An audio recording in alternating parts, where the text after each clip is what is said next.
بسم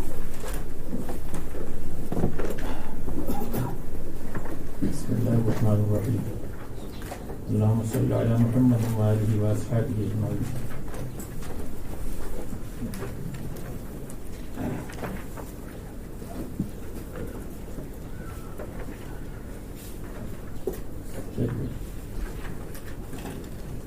ذکر کی ایک معنی شرافت کی ہے، یہ بھی یاد آئے گا. اب آتے ہیں نا کہ میرے لدن ذکر، ہم نے قرآن کریم کو ذکر بتایا کہ اس میں کہ عرب کی شرافت ہے. جیسے دوسری جگہ یہ ہے قرآن کریم آپ کے لیے ذکر ہے، ذکر کے معنی آپ کے لیے شرافت ہے.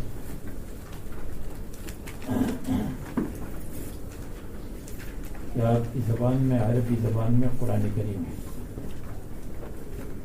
فیہ ذکرکم فیہ شأنکم. بسم اللہ الرحمن الرحیم. چلیے شبر تھوڑا سا پڑھ لو تاکہ ابتدا ہو. يوم ينفخ في الصور القرن النفخة الثانية ونحشر المجرمين والكافرين يومئذ زرقا وعيونهم مع سواد وجوههم يتخافتون بينهم يتساءلون إن ما لبثتم في الدنيا إلا عشرا من الليالي بأيامها نحن أعلم بما يقولون فيه ذلك أي ليس كما قالوا إذ يقول أمثلهم أعدلهم طريقة فيه إن لبثتم إلا يوما يستقلون رزقهم في الدنيا جدا بما يعاينونه في الآخرة من أهوالها. یوم ینفخ فی الصور، جس دن پھونکا جائے فی الصور، سور کے اندر، القرن بگل بجایا جائے، نفخہ ثانیہ ہو جائے. ونحشر المجرمین یومئذ، ہم اٹھائیں گے اس دن مجرموں کو. کافر کو مجرم کہا اس لیے کہ یہ مشرک کو بھی شامل ہے، کافر کو بھی شامل ہے، مرتد کو، منافق کو، سب کو شامل ہے، اور فاسق کو. زرقا، زرقاً عیونہم مع سواد وجوہہم، ان کی آنکھیں نیلی ہوں گی. نیلی آنکھیں عرب کی نزدیک اچھی نہیں تھیں، اس لیے کہ رومیوں کے ساتھ ان کی قتل و قتال اور دشمنی چل رہی تھی، تو وہ نیلی آنکھوں سے نفرت کرتے تھے، اس لیے زرقا آیا ان کے لیے، یعنی قبیح الشکل کے معنی میں. ایک اشکال یہ ہے کہ یہاں نیلی آنکھوں کا ذکر ہے، دوسری جگہ عمین کا ذکر ہے. قال رب لم حشرتنی اعما وقد كنت بصیرا قال كذلك اتتك آیاتنا فنسیتها. وہاں سے پتہ چلتا ہے کہ نابینا ہوں گے. تو ممکن ہے کہ ابتدا میں زرقا ہو، بعد ابتدا میں عمیہ ہو اور بعد میں زرقا ہو. ابتدا میں جب اٹھیں گے تو نابینا ہوں گے، اور بعد میں ورأى المجرمون النار، مجرمون نار کو دیکھیں گے جب نار کے قریب ہو جائیں گے. دوسرا یہ ہے کہ قیامت میں مختلف اطوار اور مختلف مواطن اور مواقف ہیں. ایک موقف میں اعمیٰ ہوں گے، دوسرے موقف میں زرقا ہوں گے.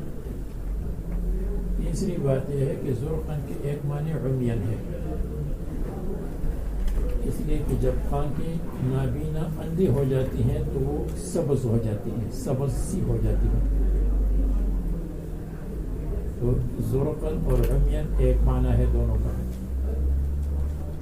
یتخافتون بینہم، ہیبت اور خوف کی وجہ سے آہستہ آہستہ بات کریں گے آپس میں. یتسارون بینہم، چپکے چپکے سے بات. ان لبثتم، کہیں گے ان لبثتم، تم نہیں ٹھہرے تھے دنیا میں، الا عشرہ، مگر 10 دن. یا ان لبثتم فی البرزخ الا عشرہ، عالم برزخ میں تم. ان لبثتم فی القبر الا عشرہ.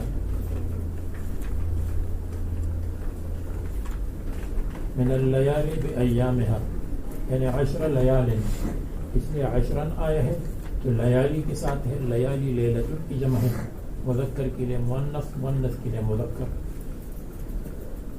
دوسری جگہ پر آتا ہے ان لبثتم الا یوما، تم تو صرف ایک دن ٹھہرے تھے. اور ایک اور جگہ پر یہ مذکور ہے یوم تقوم الساعة یقسم المجرمون ما لبثوا غیر ساعة.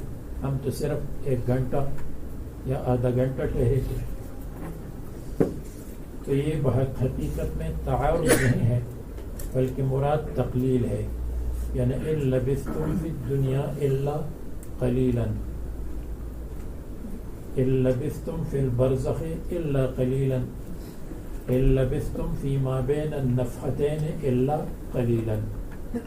یہ تینوں معنی ہیں. دنیا میں ایک، برزخ میں دو، ما بین النفحتین تین. ما بین النفحتین. اب اگر کوئی کہے کہ برزخ میں کیسے، برزخ کے عذاب کو وہ بھول گئے؟ جب برزخ کا لمبا چوڑا عذاب تھا قبر کا، تو پھر اس کے بعد اس کا کیا مطلب کہ تم تو تھوڑی دیر وہاں رہے؟ اس کا جواب یہ ہے کہ قبر کا عذاب ہلکا تھا بنسبت آخرت کی عذاب کے، اس لیے اس کو ہلکا سمجھیں گے اور تھوڑا سمجھیں گے. لیکن سب سے بہتر بات یہ ہے کہ لبثتم میں ہم بین النفحتین کہیں، اور بین النفحتین عذاب نہیں ہوگا. تو جس زمانے میں عذاب نہیں تھا اس لیے کہ بین النفحتین، تو یہی ہے کہ ایک نفخہ سب لوگ مر گئے اور جو ارواح ہے وہ سب بے ہوش ہو گئی. تو بے ہوشی میں بھی پتہ نہیں چلتا عذاب کا، اور عذاب ہے بھی نہیں اس وقت. تو یہ معنی ہے کہ لبثتم بین النفختین الا 10 یا الا یوما، اور یا ما لبثوا غیر ساعة. تو مطلب یہ ہے کہ اگر تکلیف کا زمانہ ہو برزخ میں، تو آخرت کی تکلیف کے مقابلے میں کالعدم ہے. یا وہ تکلیف کا زمانہ ہی نہیں تھا بلکہ برزخ کا زمانہ، توبہ، ما بین النفختین کا زمانہ. نحن اعلم بما یقولون، ہم خوب جانتے ہیں ان کی باتوں کو، فی ما یقولون فیہ، جس کے بارے میں کہتے ہیں ذالک یہ قول، یعنی لیس کما قالوا، ان کا قول صحیح نہیں ہے. اذ یقول امثلهم طریقۃ، جب کہے گا امثلهم سب سے زیادہ انصاف والا اور بہتر، طریقۃ طریقے میں، یعنی جو سب سے انصاف والا طریقے والا ہوگا وہ کہے گا ان لبثتم الا یوما، تم نہیں ٹھہرے تھے مگر ایک دن. تو ایک دن والی کی تصویر اس وجہ سے کی اس کا قول ہیبت پر زیادہ دال ہے. یعنی 10 دن نہیں، ہم تو ایک دن ٹھہرے تھے اور ابھی تو وقت ہی نہیں گزر رہا ہے. تو یہ ابھی وقت نہیں گزر رہا ہے، اس میں ہے، اس میں اس کی بات ہو گئی، یعنی ہیبت کی بات ہو گئی. تو اس لیے اللہ تعالیٰ نے تصدیق فرمائی ہیبت کے اعتبار سے.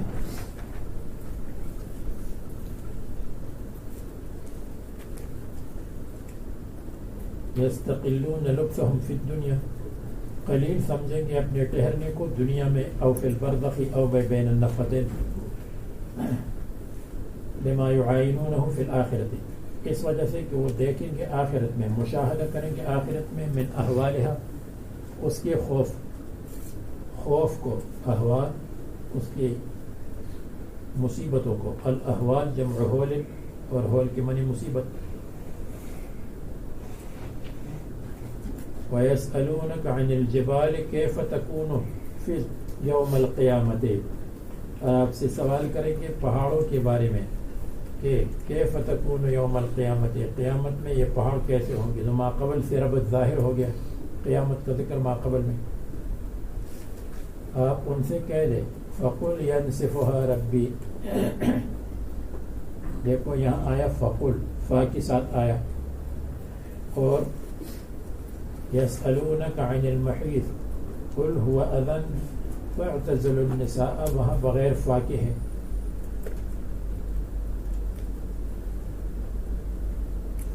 یسألونک عن الساعة ایان مرساها، تو وہاں پر بھی فا نہیں آئی جواب میں، اور یہاں فا جواب میں آئی. کہتے ہیں جہاں فا جواب میں آئی ہے وہ سوال مقدر کا جواب ہے، اور جہاں فا نہیں آئی ہے وہ سوال موجود کا جواب ہے، جو سوال ہو چکا ہو اس کا جواب ہے۔ آپ سے سوال کریں گے حیض کے بارے میں، فقل تو آپ کہہ دیجئے، فا اس پر مرتب ہے، جواب مرتب ہے، اور جہاں پر فا نہ ہو، جہاں پر فا نہ ہو تو وہ سوال موجود ہے، اور جہاں فا ہے تو وہ سوال فی المستقبل اور سوال مقدر ہے آئندہ کے متعلق۔ تو معنی یہ یسألونک عن الجبال، یعنی ان سألوک عن الجبال فقل، اگر یہ سوال کریں گے فقل تو پھر فا ان کے جواب میں آئے جو ان مقدر ہے۔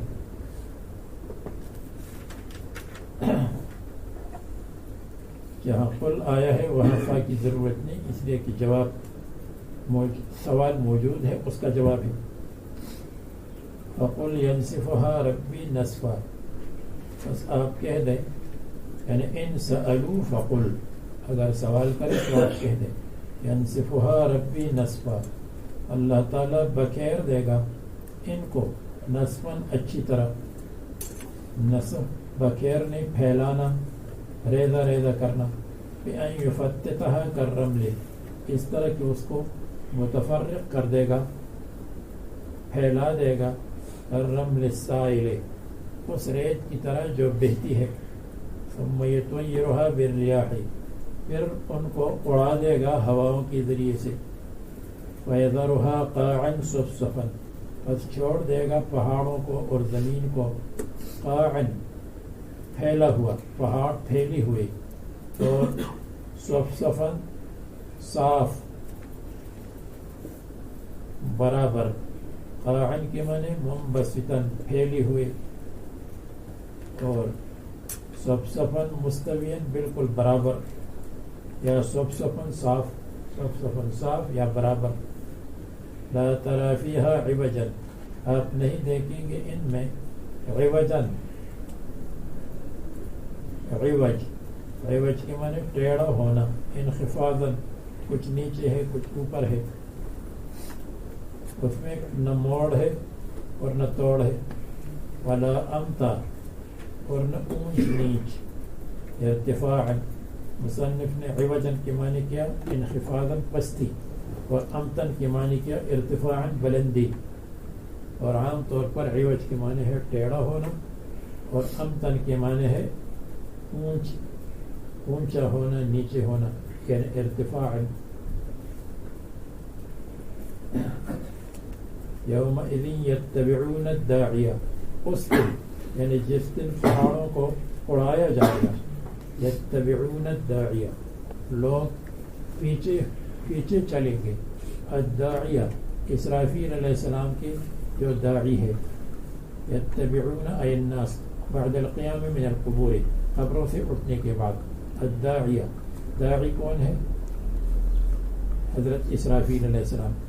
الداعی یدعو الناس الی المحشر، لوگوں کو بلائیں گے محشر کی طرف، اور بیت المقدس کی صخرہ پر کھڑے ہو جائیں گے اور کہیں گے یا ایھا العظام البالیہ، اے پرانی ہڈیوں،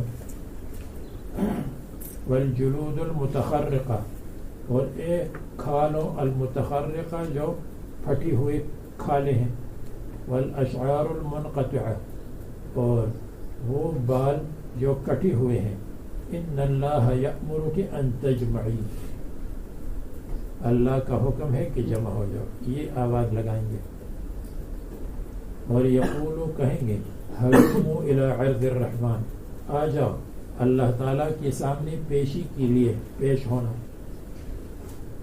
لا عوج لہو، نہیں ہوگا ٹیڑھا ہونا،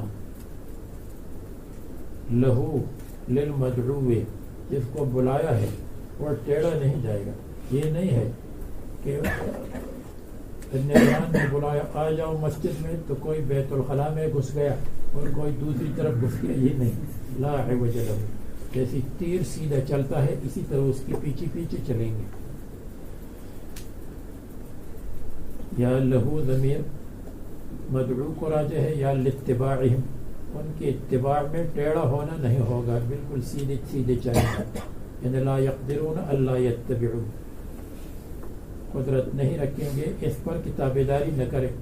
وخشعت الاصوات للرحمن، اور پست ہو جائیں گی آوازیں اللہ کے سامنے، یا للرحمن، رحمان کی ہیبت کی وجہ سے آوازیں ہو جائیں گی پست. اور یا خشعت کے معنی سکنت الاصوات، خاموش یا خاموشی، اور یا پستی. پستی کا مطلب کم ہونا. ولا تسمع الا ہمسا، پس آپ نہیں سنیں گے الا ہمسن، الا صوتا خفیا، مگر ہلکی آواز. صوتا وطی الاقدام، جوتا رکھنے کی آواز. جوتا رکھنے کی آواز ہلکی ہوتی ہے. فی نقلها الی المحشر، ان کے منتقل ہونے میں محشر کی طرف، یعنی جب یہ لوگ منتقل ہوں گے محشر کی طرف، تو ہا ضمیر راجع ہے اصحاب الاصوات کو. فی نقلها، جب نقل کریں گے حضرت اسرافیل ہا ان اصحاب الاصوات کو محشر کی طرف. کصوت اخفاف الابل، جیسے اونٹوں کے پاؤں رکھنے کی آواز. اخفاف اور خف الابل، اس کا قدم، اس کا کھر. فی مشیتها، اپنے چلنے کے طریقے میں. یومئذ لا تنفع الشفاعت، اس دن شفاعت فائدہ نہیں دے گی کسی کو، الا من اذن له الرحمن. ایک معنی الا شفاعت من اذن له الرحمن، مگر اس مشفوع کی شفاعت جس کے لیے رحمان نے اجازت دی ہے. تو الا میں استثناء مشفوع ہو جائے گا. لا تنفع الشفاعت الا شفاعت من، الا شفاعت مشفوع اذن له الرحمن. من کی جگہ مشفوع کو آسان ہو جائے گا. اور دوسرا ترجمہ من اذن الرحمن شافع، شفاعت فائدہ نہیں دے گی الا من، مگر اس شافع کی شفاعت اذن له الرحمن جس کے پاس ایگریمنٹ اور لائسنس اور پرمٹ موجود ہے. تو ان یشفع له، ان یشفع له، تو اس کے لیے شفاعت ہو جائے مشفوع، یا ان یشفع شفاعت کر لے. ورضی له قولا، اور پسند کرے له قولا، اس کے قول کو، یعنی مشفوع کے قول کو، لا الہ الا اللہ محمد رسول اللہ، اس کو پسند کرے کہ مشفوع نے یہ کہا ہے، تو پھر اس کے لیے شفاعت ہوگی. اور یا دوسرا ترجمہ کہ رضی له قولا ورضی للشافع قولا، اور اللہ تعالیٰ شافع کے اقوال پر راضی ہو. یعنی جب شافع درخواست کرے تو اللہ تعالیٰ اس پر راضی ہو کر اس کی شفاعت کے قول کو اور درخواست کو منظور کرے. تو رضی له قولا، اے رضی قول المشفوع له وهو لا الہ الا اللہ، یا قول الشافع، شافع کے قول اور درخواست کو قبول کرے. اور شفاعت کا وقت بھی اللہ تعالیٰ کو معلوم ہے. کیوں؟ یعلم ما بین ایدی، یہاں پر ربط کے لیے یوں کہو ورضی له قولا وَأَيْنَ يَكُونُ وقت الشفاعت، شفاعت کا وقت کب ہوگا؟ فرماتے کیا معلوم، یعلم ما بین ایدیہم وما خلفہم، اللہ تعالیٰ حال کی چیزوں کو بھی جانتے ہیں، وما خلفہم، اور مستقبل کی چیزوں کو بھی جانتے ہیں. تو مستقبل کی چیزوں کا علم اللہ تعالیٰ کے پاس، بین ایدیہم حال اور ماضی، اور ما خلفہم جو چھپا ہوا ہے پیچھے کی طرف مستقبل، یا ما بین ایدیہم جو آگے آنے والا ہے آخرت، وما خلفہم اور جو پیچھے رہ جائے یعنی دنیا پیچھے رہنے والی ہے. تو میں نے جو ترجمہ کیا میں نے نہیں کیا، مفسرین نے کیا. میں کیا چیز ہوں؟ ما بین ایدیہم میں نے زمانیات پر محمول کیا، زمانیات پر کہ زمانہ ہے، اور مصنف نے مکانیات پر محمول کیا، دنیا مکان ہے، آخرت مکان ہے.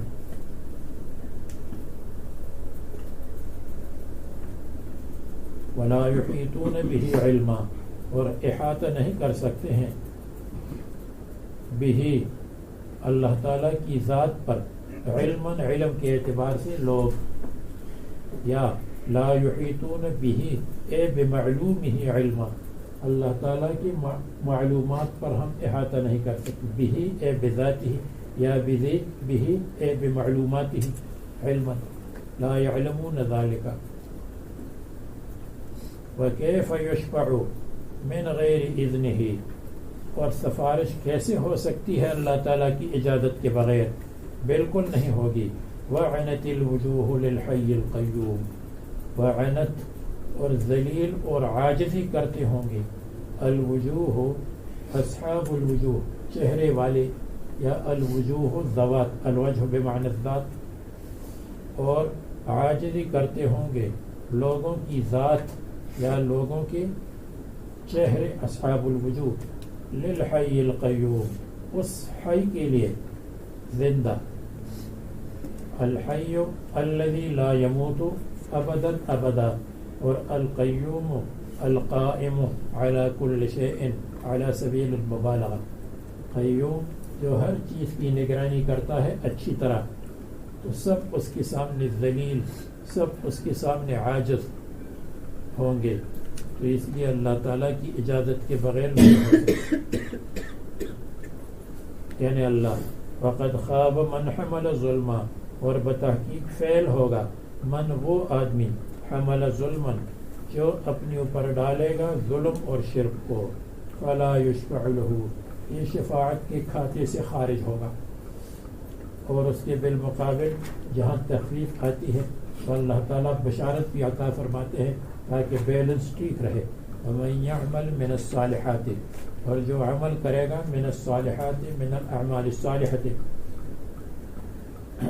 یہ صالحات آپ کو بتایا تھا کہ اس کا موصوف ہے من الخصال الصالحات یا اعمال صالحات، عمل کی جمع، اور صالحات صالح ہے، تو جو غیر عاقل کی جمع ہو تو غیر عاقل کی جمع جمع مؤنث کے پر طریقے پر آتی ہے، غیر عاقل کی جمع مؤنث آتی ہے، جیسے جبال الراسخات، دیکھو جبال راسخۃ ہونا چاہیے لیکن راسخات اس لیے کہ راسخ غیر عاقل ہے، تو غیر عاقل کی جمع مؤنث کے طور پر آتی ہے، اس لیے کہ غیر عاقل مؤنث کے ساتھ مشابہ ہے، مؤنث ہے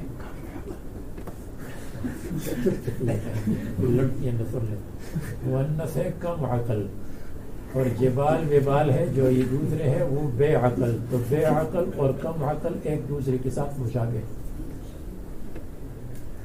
ومن يعمل من الصالحات،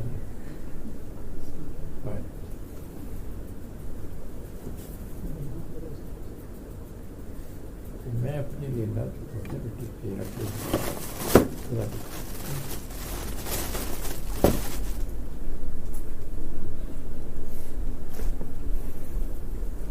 وهو مؤمن، ایسے حال میں کہ وہ مومن ہو، ولا يخاف ظلما، پس وہ نہیں ڈرے گا، فلا يخاف یعنی فهو لا يخاف ظلما، ظلم سے نہیں ڈرے گا، ولا حزما اور نہ حزم سے ڈرے گا۔ ظلم اور حزم کے کیا معنی ہے؟ ایک ترجمہ مصنف نے کیا ہے، ظلم کے معنی ان کے اوپر زیادتی سیئات کی نہیں ہوگی، ولا حزما اور ان کے حسنات میں کمی نہیں ہوگی۔ ظلم کے معنی زیادتی اور حزم کے معنی ہے کمی، ان کی سیئات میں زیادتی نہیں ہوگی اور ان کے حسنات میں کمی نہیں ہوگی۔ دوسرا معنی لا يخاف ظلما، ظلم سے مراد نقص ہے، ولم یظلم منہ شیئا اور اس نے پھلوں کو کم نہیں کیا تھا۔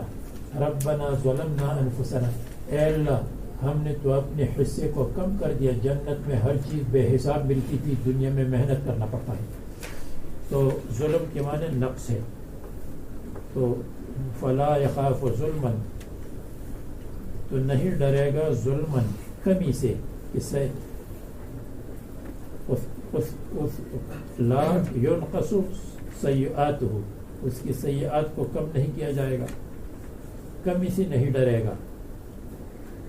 اور یا یہ نہیں ہے کہ ظالم ہے تو اس کی حسنات کو کم کیا جائے، تو لا يخاف ظلما اے نقص السیئات یا نقص الحسنات، ولا حضما، اور نہ ظلم سے، یعنی لا یحمل علیہ ذنب آخر، دوسرے کا گناہ اس پر نہیں ڈالا جائے گا، یعنی لا یؤخذ بذنب آخر، دوسرے کے گناہ پر اس کی پکڑ نہیں ہوگی۔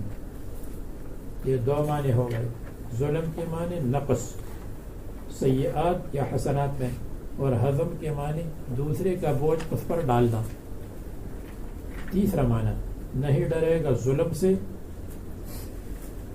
ولا حضم ولا ابطال حسناتہ، کہ اس کے حسنات کو باطل کیا جائے، یہ تین ہے۔ حضمن بنقص من حسناتہ، حضم کمی کو کہتے ہیں، تو مصنف نے ظلم کے معنی زیادتی اور حضم کے معنی کمی، اور دوسرا ترجمہ وہ بھی ہے کہ ظلم کے معنی نقص ہو۔ مصنف نے جو کچھ کہا یہ بالکل ظاہر اور کھلی ہوئی بات ہے، اور جو دوسرے تراجم میں نے کیے ہیں وہ صرف توجیحات کے درجے میں ہیں۔ وَكَذَلِكَ أَنزَلْنَاهُ قُرْآنًا عَرَبِيًّا، اور دیکھو جیسے ہم نے محشر کے حالات بیان کیے ماقبل میں، تو اسی طرح ہم نے قرآن کریم کو بیان کیا، اور قرآن کریم کی آیات میں وعید وغیرہ کو بار بار بیان کیا، تو ماقبل کے ساتھ ربط واضح ہے۔ جیسے حالات محشر ہم نے بیان کی، یہ معطوف ہے کذالک نقص پر، یعنی مثل انزال ما ذکر، جیسے ہم نے وہ آیات نازل کی جن میں محشر کا بیان ہے۔ انزلناہ، ہم نے قرآن ہم نے نازل کیا، وہ اس کتاب کو، اور وہ قرآن کریم کو، وہ وحی کو، قرآن عربیا، ایسے حال میں کہ یہ قرآن مقروء عربیا، پڑھا جاتا ہے عربیا، عربی زبان میں، فصیح زبان میں۔ تو اگر کوئی کہے اس کا کیا مطلب، ہم نے قرآن کو قرآن نازل کیا، جب قرآن ہے تو انزلنا القرآن قرآن، قرآن کو قرآن نازل کیا، یہ تو مفعول ثانی اور مفعول اول ایک ہو گیا۔ تو میں نے بتایا انزلناہ، ہم نے اتارا اس کتاب اور قرآن کریم کو قرآنا مقروءا عربیا، ایسے کہ پڑھا جاتا ہے عربی فصیح زبان میں۔ یا ہو ضمیر وحی کو راجع ہے تو پھر الگ ہو جائے گے، انزلنا الوحی انزلنا الکتاب قرآنا عربیا، ہم نے وحی کو قرآن عربی بنایا، ہم نے کتاب کو قرآن عربی بنایا۔ پھر قرآن نہ کہو کتاب کہو تو پھر دونوں مفہوم الگ الگ ہو جائیں گے۔ وَصَرَّفْنَا فِيهِ مِنَ الْوَعِيدِ، اور ہم نے بار بار بیان کیا اس میں من الوعید، وعید کی آیات کو، کررنا، بار بار بیان کیا، اور ترہیب اور ترغیب ہم نے بیان کی، وعید ترہیب اور ترغیب بھی بار بار بیان کی۔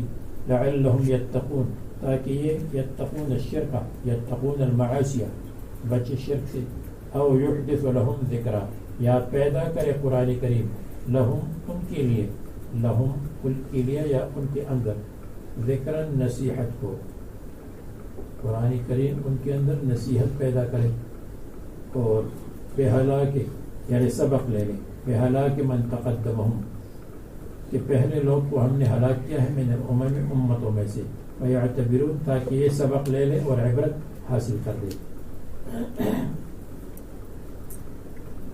اگر کوئی اشکال کرے کہ ہم نے وعید کو بار بار بیان کیا تاکہ تقوی حاصل کرے اور تاکہ قرآن کریم ان کے اندر ذکر اور نصیحت پیدا کرے، تو او کیسے آ گیا، یا یہ یا وہ، حالانکہ قرآن تو دونوں کام کرتا ہے، قرآن کریم تو شرک سے بچنا بھی پیدا کرتا ہے، اور قرآن کریم وعظ و نصیحت کو بھی پیدا کرتا ہے۔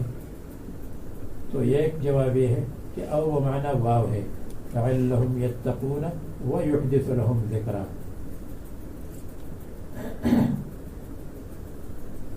اور دوسرا معنی یہ ہے کہ لعلہم یتقون، یہ ترہیب ہے، او یحدث لہم ذکرا، یا ان کے اندر نصیحت پیدا کرے، اعمال صالحہ پر چلے، تو یہ ترغیب ہے۔ تو یا ترہیب پیدا کرے یا ترغیب پیدا کرے، تو ترغیب اور ترہیب چونکہ ایک دوسرے کے مقابل ہے، اس لیے درمیان میں او آ گیا۔ اور بھی معنی ہے، یہ دو کافی ہے۔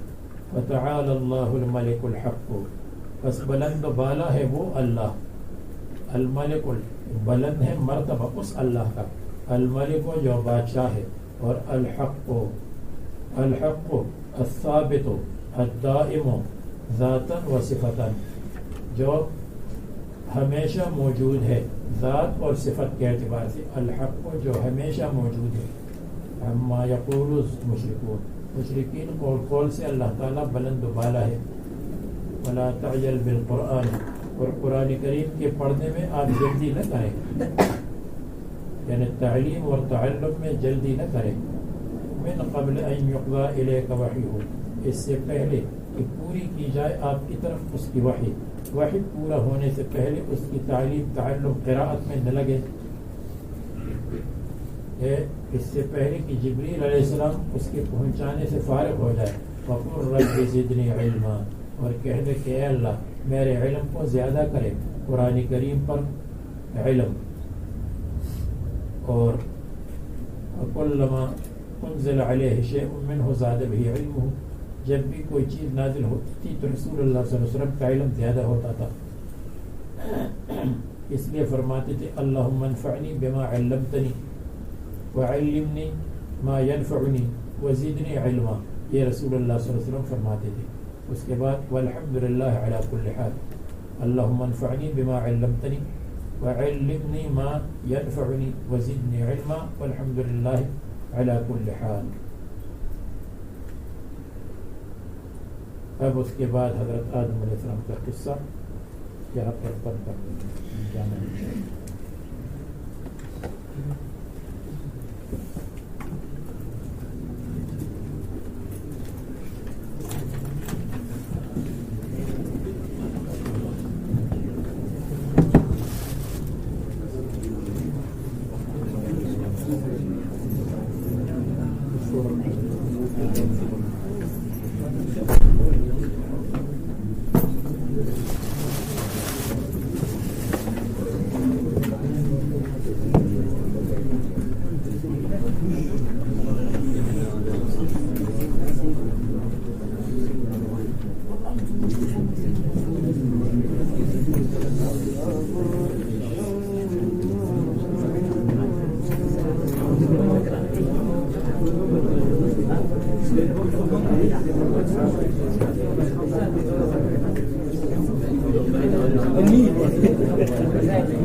Hey, what's up, bud?